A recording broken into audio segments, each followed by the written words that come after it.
That's Somewhere Only We Know, the opening song to Hopes and Fears, the platinum debut album from the English rock band Keane. The band is currently on tour celebrating the album's 20th anniversary with a stop at Radio City Music Hall tonight.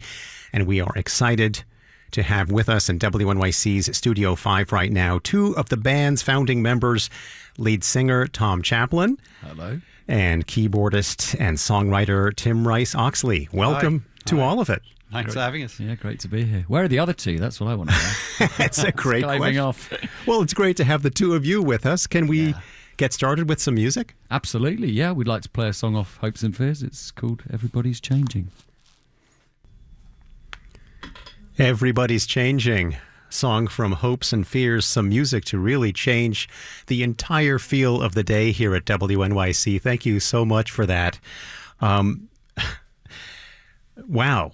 This is what you're bringing to Radio City Music Hall tonight. It is, yeah. It's been lovely to celebrate Hopes and Fears. We're a bit tentative about it, when we were planning the whole thing sort of last year, thinking, is it too sort of nostalgic? Is it too much of a kind of nod to the past or whatever? But actually, it's obviously a record that completely changed our lives as musicians and allowed us to tour the world. And I think also what we've noticed is just the impact it had on our fans and well, as we've learned, people around the world. And so to be able to go out around the world and celebrate it with people and see the joy in their faces and what it kind of brings back for them has been a lovely thing. You talk about the impact on your fans. The impact when you're first performing those songs, when they're brand new, I imagine is different from what you're seeing now 20 years later. Is it a celebration? Is that what you're feeling? Well, it is a celebration. I suppose they've got a life of their own now. 20 years of playing these songs, the songs then have a life of their own and they become a different thing. It's very hard to remember when we were first playing them. You may have a view on that, Tim. Yeah, no, I mean, we spent so many years like playing clubs in London and around. I mean, really to tiny / non-existent crowds, and it's funny every night. For some reason, in the song "Bed Shaped," which is the last song of the set, normally I always think back to this pub in London called the Water Rats, and I remember playing that song there.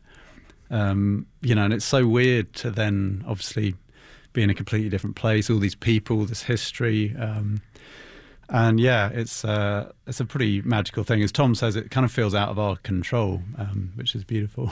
Yeah, it's probably for the best. We're speaking with Tim Rice-Oxley and Tom Chaplin, and we're talking about these songs being 20 years old, but your experience together goes back well before that. You two of you met in grade school, right? I imagine the shared experience between the two of you leads to a musical connection, an understanding that you don't get when you play with other musicians. Yeah, I think that's very true. Keane is like a brotherhood, really. It's like a family, because we did grow up in the same small town. We went to the same schools. In fact, Tim's mum and dad are my godparents. Wow. And in fact, so Tim's a little bit older than I, but his brother Tom and I were very good mates as small kids. So there were the two Toms who were sort of inseparable. And then there was Tim, who was his elder brother. And, as the years went by, I saw sort of, I was very intrigued by Tim and his world of kind of keyboards and sort of all these songbooks. And he would sort of learn the chords and play the music of all these songs that I was kind of getting into.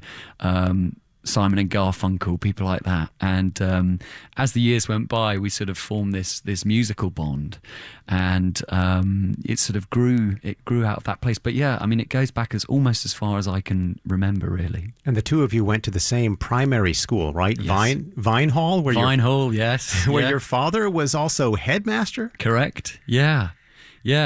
They were very happy days at that school, I think. Yeah. Was it a point of pride that your father was headmaster, or it could be an embarrassment? Well, it wasn't. It was neither, really. I think I sort of, I probably came in for harsher punishment, than some of the other kids. But then I was also quite naughty, quite a sort of boisterous So show perhaps off it of was a child. deserved. So it might well have been deserved. It's hard to be objective. Now, Tim, I was reading a comment from you recently. I think it was in The Guardian. You were talking about a photo of you taken back in those school days and saying it was the last time in your life that you still felt cool. Now, I mean, sounds right. For somebody who has performed on stage at Glastonbury Festival and will be heading to Radio City Music Hall tonight, that's an incredible thing to say. Yeah, I mean, we're sort of blessed and cursed with an acute sense of, self-deprecation or whatever. But I think it's when we first came out or first had some success or whatever as a band, we were definitely known as not being very cool, and we were surrounded by this whole scene of kind of cool bands and skinny. There's always somebody cooler, right? I mean, definitely in that case, everyone was cooler. But the funny thing is, obviously at the time it was a bit of it bothered us. But I think actually what's happened as the years have gone by is that it's meant that we're kind of out of. We've never been in fashion particularly, so now we haven't fallen out of fashion, and actually it's just that the music has spoken for itself, and we're still here. So that was good training for a long career. Unintentionally, yes. But it is. I think if you get too enamoured with the idea of coolness and being part of what's currently the thing, it's a dangerous game to play because obviously everything moves on. Mm-hmm. So I think we were always very interested in the bands and the artists who made kind of timeless classic music, and I think that's always where our intentions have been. What do you remember about each other when you were both first in school together? Well, we boarded at this school, even though my parents lived on the site. I wanted to board because there was a lovely community of boarders. So I wanted to board. In fact, I remember Tim, I think, was my dorm leader, and he was actually very kind. He looked after me when I sort of first arrived. What was the name? I don't remember that at all. Do you not remember that? I may have just made that up. I may have just dreamt it. It's probably true. It's just such a long time That's ago. That's incredible. I mean, but when did you first start to think of each other as potential bandmates? Hey, let's work together. Ooh. Well, the thing was that we, like a lot of kids, I suppose, our connection really for most of our young lives was more about sport, I would say, than anything else. It was all like, I don't know, just running around and doing kind of boy stuff, and it wasn't until, I mean, we did start to dabble a bit with songwriting, but it wasn't until probably into our early 20s, I can't remember, but yeah, it wasn't until later anyway that we started to think seriously about music or even sort of seriously about the idea of trying to play music together.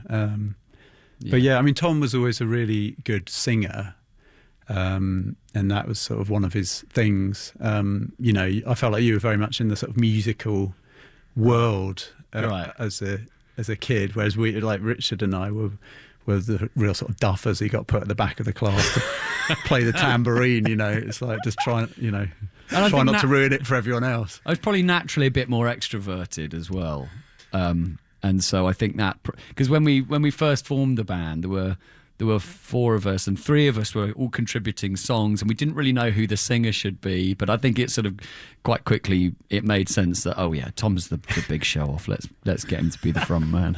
I want to play a little clip. This is a very early recording. I believe you can correct me if I'm wrong, but I believe the very first song you released as Keane. It's called "Call Me What You Like." Oh wow! Okay, came out in 2000. Let's hear a little clip.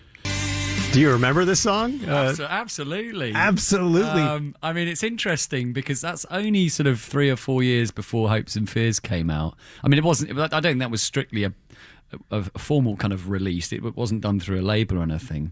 But you can really see we hadn't quite arrived at what we wanted to or what we were going to be. Your voice certainly already sounds fantastic. Well, it sounds good, but I can hear it's I'm sort of trying a bit too hard. And what's interesting is that at that point we still had a guitarist in the band. Well, so, because your fans know your sound really from that debut album, which has such prominent piano and keyboard. And here there's a lot of guitars in the mix. Yeah, so at that point we were living in London. We were trying to sort of get signed on the London circuit, and we had a guitarist called Dominic. He's a great guitarist, as you can hear from that recording. recording. But I think at that point there were so many bands in London who just wanted to be Radiohead, and you can definitely hear a little bit of that influence. And Travis as well. And Travis, the acoustic is so Travis. Yes, isn't it? yeah, absolutely. Sort of double-tracked acoustic. Yeah. But it's interesting. It's sort of I can hear the sort of the seeds of what Keane would become in there, but I can't quite hear the finished article or whatever. Well, the band Keane are with us in the studio celebrating 20 years of the debut album Hopes and Fears, performing at Radio City tonight. Tim, in the last 20 years, have you thought about what makes a Keane song?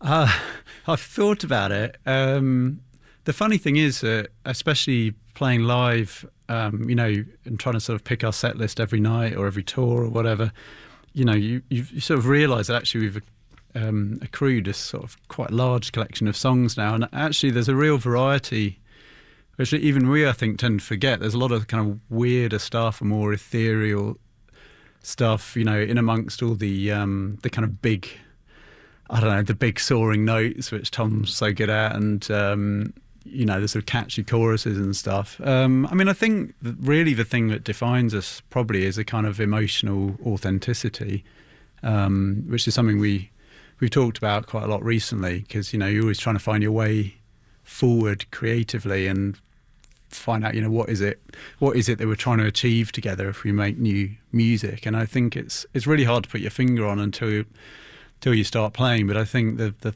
thing at the core of it is that we struggle to do anything apart from be really honest about normally ourselves. And most of the songs are essentially about ourselves, and a lot of them are actually really about the band even. So yeah, I there's a bit of a sort of musically, I don't know, there's a lot of catchy, we're kind of very melody driven generally, but I do think really it's the emotional authenticity that actually draws people to the music. Yeah. We're speaking with Tim Rice-Oxley and Tom Chaplin with Keane, and we continue the conversation in just a moment with some more live music as well. This is all of it on WNYC. On the next Fresh Air, the inside story of Trump, Russia, and the Mueller investigation, as told in a new book by 3 leaders of Mueller's team. We'll talk with one of them, Aaron Zebley, about the dilemmas they faced, why they didn't indict Trump, and the consequences of Attorney General William Barr's misinterpretation of the report. Join us. Weekdays at 2 on WNYC, or live stream it at WNYC.org. NPR News and the New York Conversation.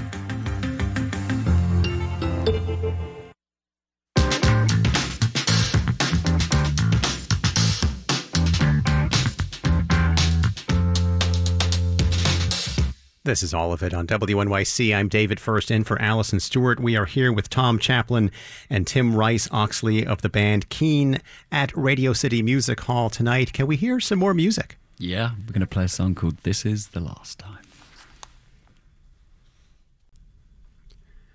Insert applause here. It sounds incredible. Thank you for the performance. Tom Chaplin, Tim Rice-Oxley, the band Keane. You'll be at Radio City Music Hall tonight. What can we expect from this show? Well, this tour has felt like just one big celebration, really. A celebration of hopes and fears, but yeah, also just the music since the last 20 years, and just this sort of amazing bond that I feel like we have with our fans. I think, as Tim was saying about the emotional element of the music, I think you really see it etched in people's faces at shows. They really give us so much emotionally. And it's a real sort of outpouring of every sort of feeling, joy and sadness and excitement.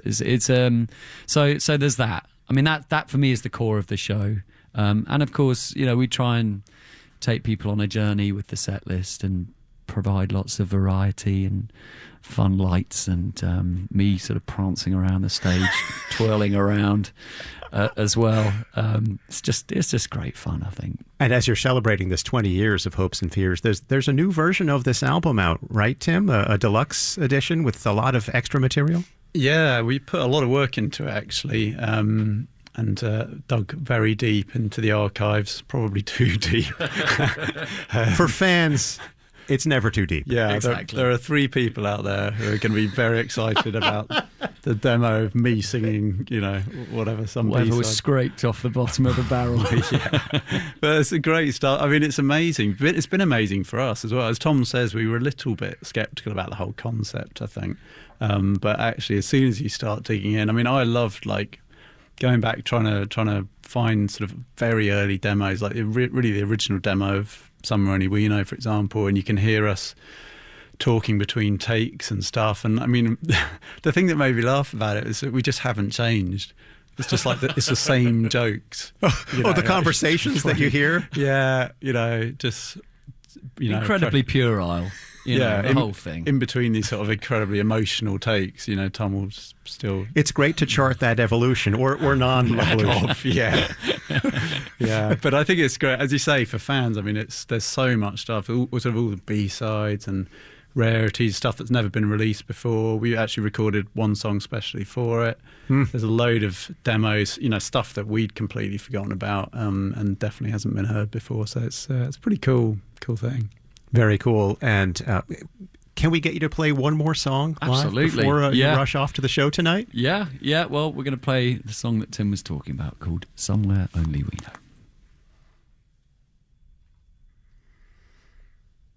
Lead singer Tom Chaplin, keyboardist, pianist, songwriter Tim Rice-Oxley, thank you so much for joining us today. You are playing Radio City Music Hall tonight, so don't let me keep you. You got to run out of here right now. Thank you so much for joining us and have a fantastic show tonight. Thanks for having us. Thank you. This is All of It on WNYC, and that's all of it. Allison will be back tomorrow, and coming up on the show, actor Kate Winslet will be here to discuss her role in the new film Lee, which is about a fashion model turned war correspondent. Author Richard Powers joins us to talk about his latest novel, Playground. That's all coming up tomorrow. Have a great afternoon and have a great show tonight at Radio City Music Hall. Keane.